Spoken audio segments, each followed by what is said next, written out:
This is the Durable Dad Podcast. I'm your host, Tommy Geary. This show is going to give you the skills and tools you need to be a rock-solid man for your work, your community, and most importantly, your family.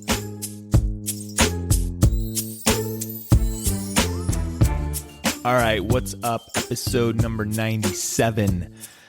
Last week, I got to go to a Spartan race. I did not race. I was there with 12 guys, cheering them on, supporting them, and a lot of them, it was their first Spartan race, and it was the Spartan Beast, which is 13 miles, 30 obstacles, muddy, rugged terrain, and it was beautiful out, and then it was raining, and then it was beautiful out, and it was muddy, and they all finished. A lot of them listen to this podcast, so congrats, guys, that raced, finished.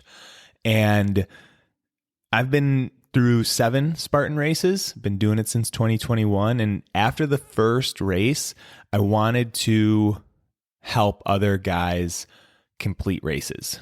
And next week, I'm going to launch a training program. Me and my buddy Craig are going to launch a training program to prepare for an obstacle course race. That's what these Spartan races are called. There's savage races, there's Tough Mudders. We're going to launch a program to train for an obstacle course race, and then we're going to travel together to complete it. And it's in Carolina. It's in November. So look out for that. That's going to come out next week. You'll get it if you're on my email list. If you're not on my email list, get on the email list. That's going to be a cool way to get excited this summer, put something on your calendar, train, get your body in better shape to do a race together. So look out for that. Today's episode, we're going to talk about doing hard things and not a Spartan obstacle course race. That's not the hard thing that we're going to talk about today.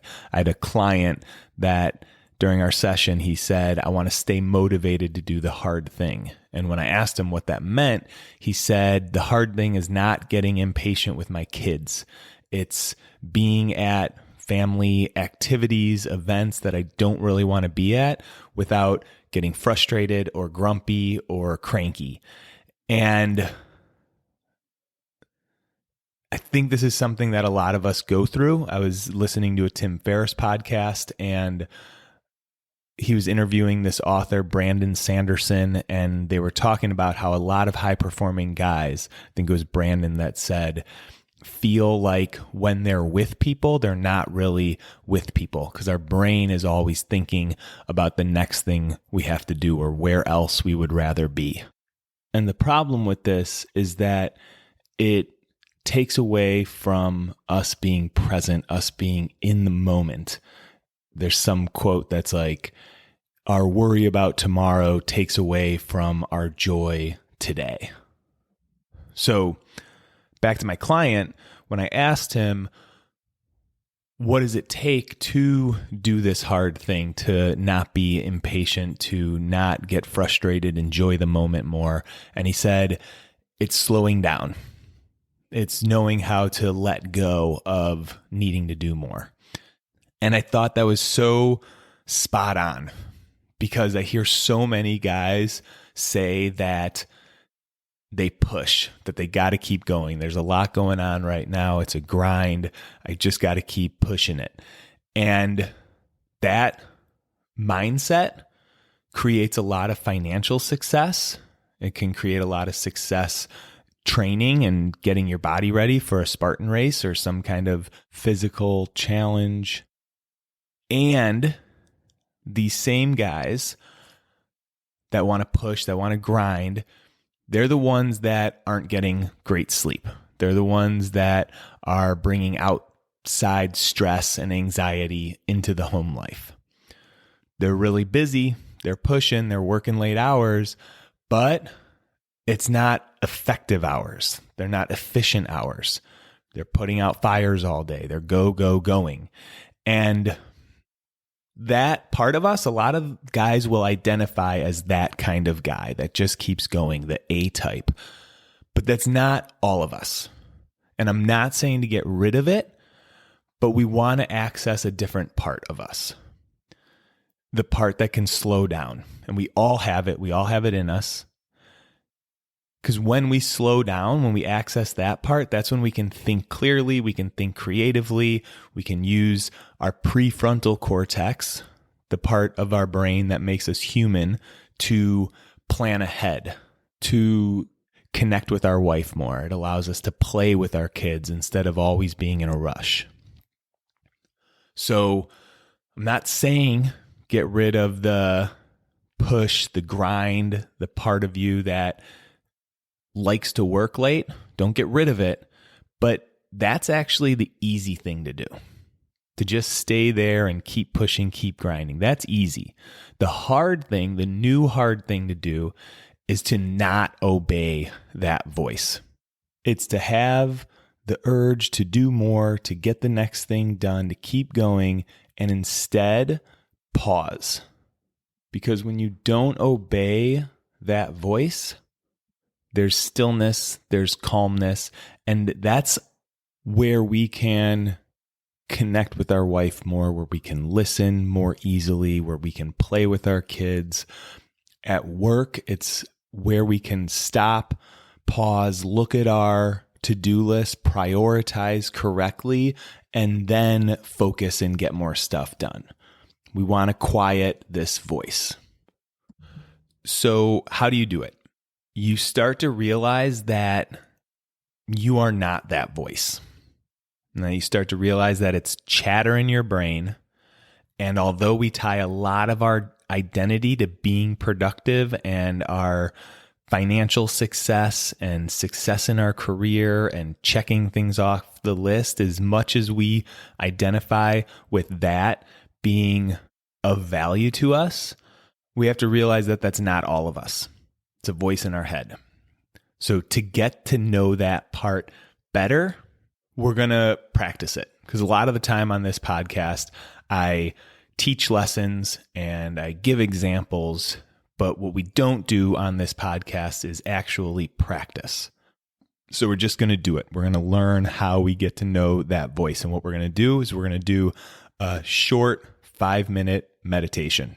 This is a meditation I do with a lot of guys that really allows them to separate from that part of themselves that is successful, does help in this world, but doesn't help when it comes to interpersonal relationships, doesn't help when it comes to taking care of themselves.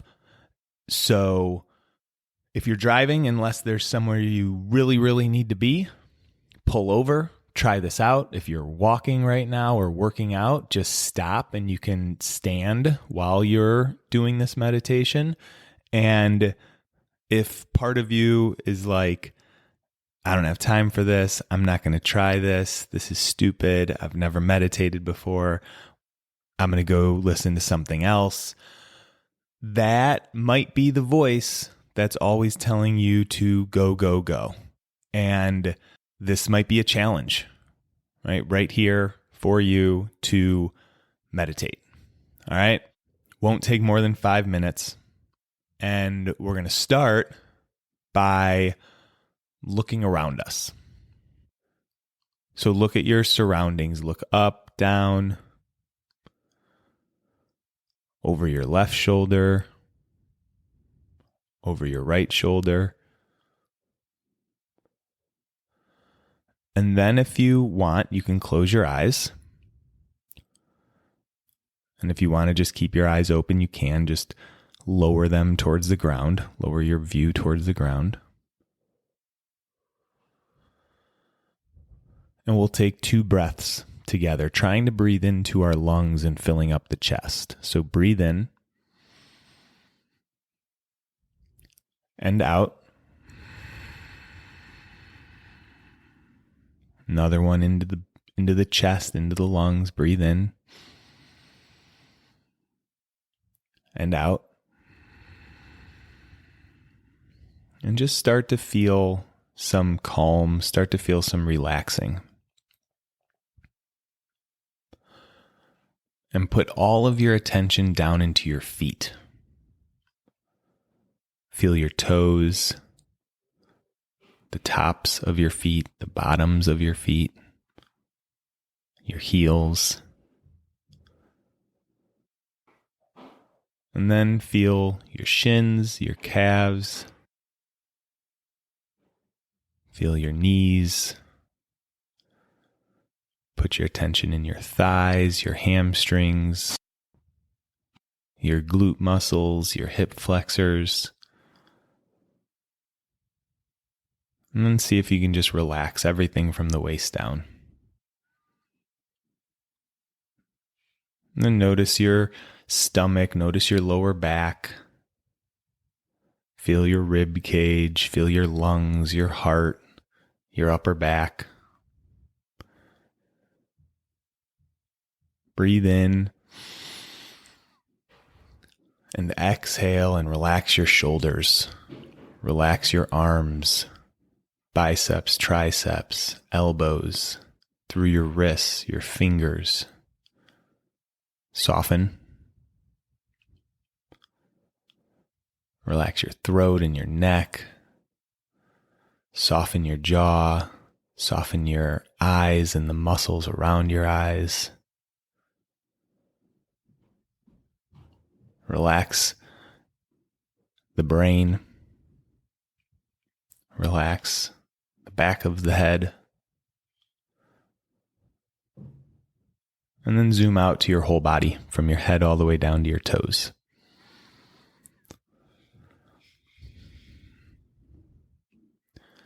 And imagine there's a box to the left of you on the ground.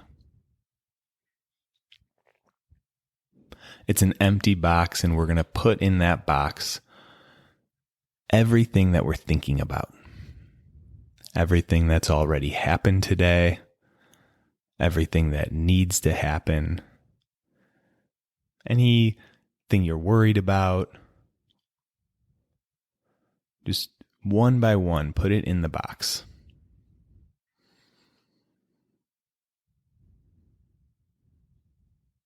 And actually see yourself taking it and placing it in the box.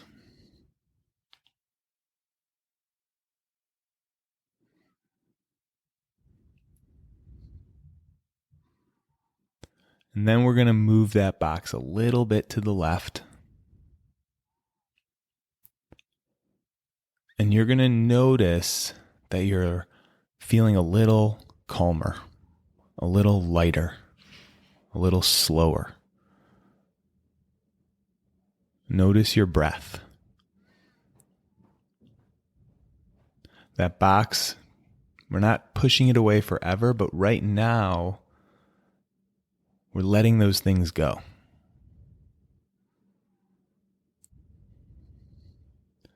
And any sense of ease that you feel, this is the space that we need to create more. This is the hard thing that we have to learn how to do as men. Because from here, we can play more with our kids. We can be present and empathize with our wife. We can delegate a task without worrying that it has to be perfect. Letting go. All right, I'm going to leave you. You can stay here for a little if you want, or you can move on with your day. Appreciate you being here.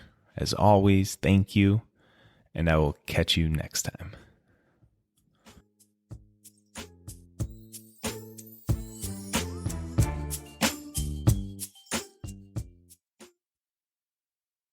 All right, before you take off, what is your big challenge for 2026? If you haven't decided yet, check out the next Grand Canyon trip, a 16-mile hike from the top of the canyon down to the Colorado River and back up. This is the kind of challenge that's going to push you into a higher gear. You're going to train, you're going to get in better shape, and you're going to check off a bucket list experience. So if you're wanting something to train for next year, a goal that's going to pull you out of the grind, this is it. We're assembling the team right now. All the details are on the website. Training starts in January. We hike in April. Check it out.